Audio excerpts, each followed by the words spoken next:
I also appreciate the support of Kyler Murray trying to get out of Arizona because that's exactly what's happening and no one's seeing it. Everybody, I smell it. I smell it. How are you not as jacked up about this potential of first-round picks, a very young quarterback, a guy that's got a cannon, mobile, everything that Jalen Hurts isn't in your mind?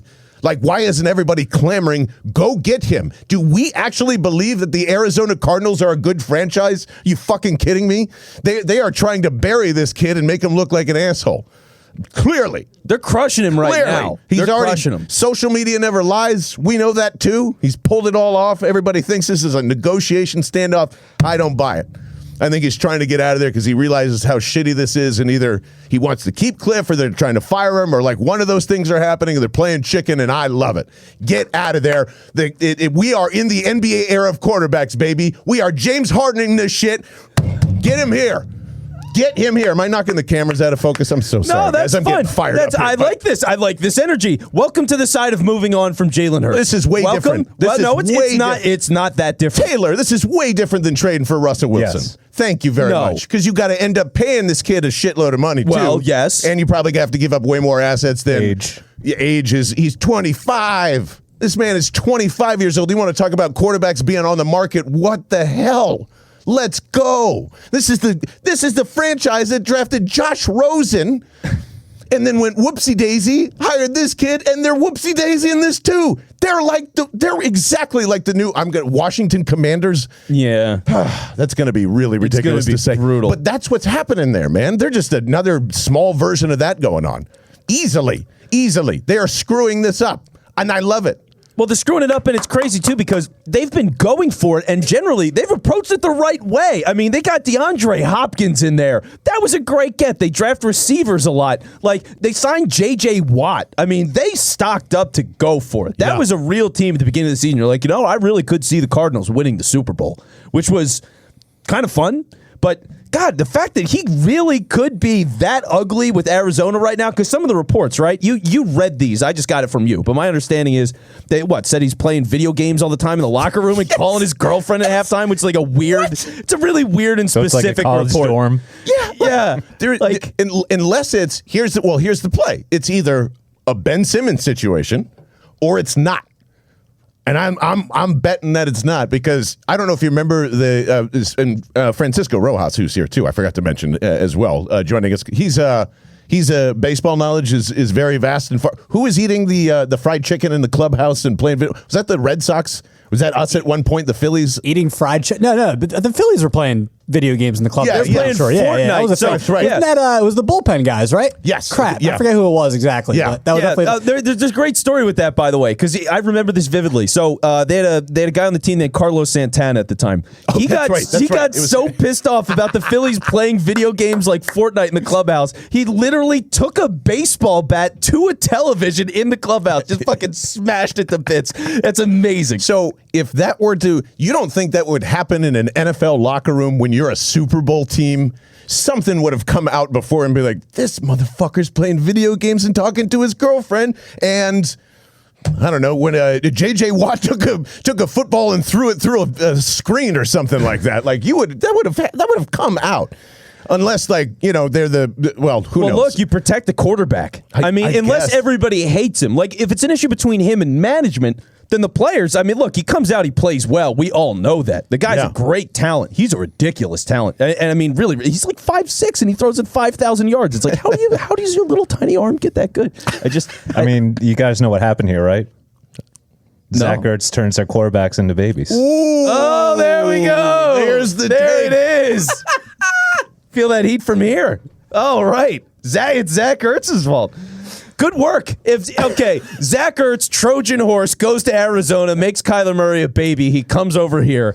See, it's all making sense. And we make him a man in Philly. This is, shout out to our text line, 215-509-5833. This is where Scott McGill might be really on point. How he knows everything, and he just plants little things left and right and to try and get his way. So if he knows that Zach Ertz turns quarterbacks into babies, and he knows that he's got, or at least believes in a coach that can turn a new quarterback into a man, He's already planted the seed. That's why he wins every time. I like Howie Roseman Littlefinger playing like this four-dimensional chess shit where he's just sending people to other cities to hope that they like cause absolute havoc. Yeah. I love this. I love this theory. This is fun. But man, Taylor, honest take. Do you think this is all a bluff and just a sham, though everybody will get over it? Because I don't think so. I think this is for real. It's tough because it's still such early stages, and I don't know anything about Kyler Murray. Like off the field, I have nothing. Yeah, I know he's connected to some esports stuff. I think he's actually an athlete for one of the teams. One of the I forget, like League of Legends or something. I feel like he actually plays for a team. He's no Boston Scott. No, damn right he's not. Boston Scott, super legit Rocket League player, which is amazing. Wasn't there a rumor that Hollywood? You told me Hollywood Brown is considering retiring to go to esports. That would be monumental. That's a game changer for the NFL in a really bad way. Write that down for a future show, by the way. Oh my God. Yeah. Because they're used to all that stuff, right? They need actual athletes that, for the crowd to get them in there. Oh, Boston Scott, I can't believe you took that shot. No one, what's a Rocket League term? Well, yeah, they shoot, I guess. You could, I don't know what like commentary would be, but you definitely jump into a giant ball and hit it into a net. So there is that. So he's either faking going to baseball, faking going to esports. I think this is it's a classic standoff, and it's what he did at the beginning. Oh, you know what? And Francisco said to me too. He's just like, before the show, he's like, these quarterbacks that's just out of hand. You can't. This is ridiculous, right? Something along those lines. He's young. He's like, what do you say? He's 25. Yeah. It's different. So what's going to happen for the next 5 years? He's going to keep being over his head. Man. Yes. This is where, and we'll get to Minnesota after this. Kirk Coupons broke the system, right? So like he made it okay for quarterbacks to be James Harden. He totally did. And everybody else in the NBA, they have too much power in the game. They have too much power in the NFL, and they know it. No, it's true. I love it because it's creating the cycle. It's getting the NBA drama now. It's telling Seattle to up my price because I'm Russell Wilson and I don't really want to play in these other spots. I just want to get way paid. This $19 million cap hit's nothing. We need to raise the price. Look at where it's going. Everyone sees it. So I think this is what we're in, and Kyler wants out. See, I don't know. His first flag that he wants out. I don't know if he wants out. He clearly wants to get paid to stay. The reports were $50 to $55 million a year to stay. So that's a pretty ridiculous. If it was a free market, he'd get that. Well, yeah, it's just those guys never. Yeah, he would get that on the market. There's no doubt. But the only reason why I think it's real is because there's no way a team comes out this fast with rumor mill stuff to try and get ahead of it, essentially, or whatever. Like, hey, he's not really answering any questions. I know he's not going to say anything because his draft process went the same. And by the way, quarterbacks have done this. Forget the example I just used. It's been happening since the league was created, since the modern passing era has been here. John Elway, Eli Manning, speaking of that, everyone has tried to work their way out and get in their situation. There were rumors that Joe Burrow was like, maybe he wouldn't go to Cincinnati because they sucked. Yes, and like that was a real thing. That was going for a while. Well, I don't know if it was a real thing from his perspective, but it was out there for a while. I mean, they didn't shut those rumors down for a long time. I mean, there's that report they had 9 scouts on their paid staff a couple of years ago. Is that right? Yeah, compared to the Rams, which is 28 or something. Oh my God.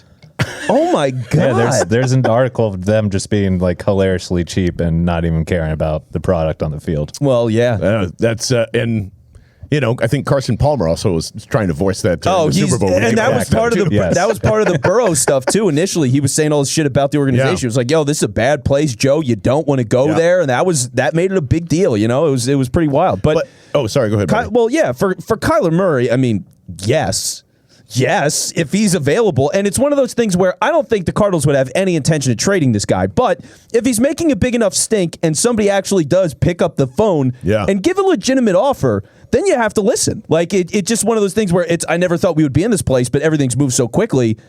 I just got offered 4 first-round picks for Kyler Murray. Holy shit. You know what I mean? It's like, this is actually on the table now. Yeah. When it's a real thing that actually gets approached you, now the game changes. Theoretical stuff is theoretical stuff. We're not going to trade Kyler. And then, I was going to say the Ravens. That's not the answer. The Eagles, let's say, because you have 4 firsts in the next 2 years. Yep.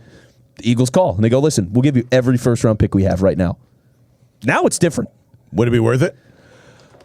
Not when you can get Russ for 2. No, you can't get Russ for 2. I think it's worth it too. Absolutely. I think you pull the trigger immediately. I mean, I wouldn't hate it. It's just I really believe Russ for 2 picks and Ertz gets it done. So if it was 3 for Russ, I would do Kyler for 4. Vince has to stay on brand. Yes. I just love Russ too. I do. He's one of the best quarterbacks I've ever seen. Well, this is the thing that I don't, like this all in theory that's been happening, and we've been pointing at the Rams this entire time. It's just that's the best version of this, because I don't think that they're ready to win a Super Bowl. If you're telling me that, I mean, Kyler's a guy that could probably push this team to a Super Bowl because the offensive line's probably that much better. Yeah, he has good mobility too. And he will run, and he can win. He can go win the game. He can outscore opponents. And like him and Devontae for the next however many years is, oh my God, yes, that's worth it. Yeah. And whatever you want to stack on top of that. See, and this is like, you've been on the Russ train the entire offseason. If I would try and poach DK Metcalf at every step of the way from now until eternity. I don't care if he's 35 years old, but that's the last piece that you All right. need. Let me throw this at you. You've got either 3 firsts, all right? You give up every first round pick this year, 2 this year, and 1 next year. You get Russ and DK Metcalf for 3 ones. Or Kyler Murray for 4. Well, I mean, that's not going to happen. It's a hypothetical, John. Come on, man. Listen, not everything's got to be a hypothetical. We just talked about Kyler Murray for 4 firsts for 5 minutes, and now I propose a counter theory, and now it's a hypothetical? That is bullshit. It's just because I really don't believe Wilson's available. I don't believe it. But humor me here. They're plus 4,000 on the odds board. Yeah, like every single one of them. If he wasn't great value, it's great value if you ask me. I don't know where this has suddenly come from. Russell Wilson is not coming. I have not heard anybody outright come out and say he's not on the list. John Clayton said he's staying in Seattle. There was another player that came out. Who said it? Russ wants to stay in Seattle. Somebody said it during Super Bowl week. Okay, he's saying he's not going anywhere. He said it during Super Bowl week, but he's also clean. He's not gonna be out there and going, oh, listen, these guys fucking suck. Like he spent when he was in that whole riff last year with the team. Yeah. There were reports coming out that he was mad about Pete Carroll's kids and the way that they were treated on the coaching staff and stuff. Like things came out. Where does that come from? Other than him, it comes out from him. He clearly has a beef with the organization, wants to get out. When you have Schefter, when you have Mortensen, Albert Breer recently thought that Russ would be an Eagle. Like there are still people in NFL media right now, and some of the biggest names earlier with Schefter and Mort from a couple of months ago. Like I'm going to lean on that until I get one of those guys, like really Schefter, saying that it's not going to happen because he said himself he sees it happening. So 3 ones for Russ and DK Metcalf, or 4 for Kyler Murray. 4 for Kyler Murray. Because the long term importance of a quarterback is better, especially with that kind of talent that you guys all drool over. Damn right. Taylor? If the wide receiver core wasn't so laughable, yeah, I'm gonna have to go Metcalf, but most of the time I'm gonna go Kyler. All right, Francisco. What was the question? 3 ones. Welcome to the show. 3 ones for Russell Wilson and DK Metcalf, or 4 for Kyler. 3 ones for. Oh, I told you this before the show. Yeah, Wilson and Metcalf. See, there we go. I had it baked in. That was an ace in the hole. So there we go. So you tried to set up your own segment. Your own producer wasn't paying attention, and that's what you needed to be 3 on 1. I'm busy taking notes, man. I just got sidetracked for a second. That's all. I love you guys. All right. I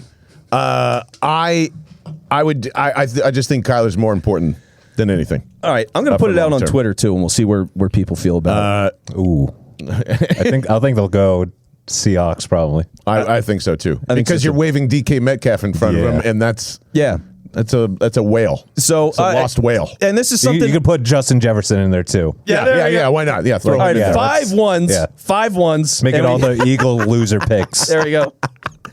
I've thought about the idea of handicapping Andre polls, Dillard. By the way. Oh, God. Well, we're going to talk about him in a couple of minutes. But I thought about a handicapping polls of like giving plus 20% on an option on a poll. That's for another day. We're not going to do that now. It's too deep in the rabbit hole. But 4 ones for Murray and 3 ones for Russ and Metcalf. I'm putting that out. Oh boy. So at Bell and the Bird on Twitter if you want to get in the next 24 hours. I'm actually curious to see those results. But man, yeah, I really just don't think it's coming. And I know you're going to continue the campaign, and it's going to annoy me for the next however many months. I really would love Adam Schefter. Chris Mortensen, please, God, just tell Vince Quinn that it's not happening at some point in the next 2 weeks before free agency.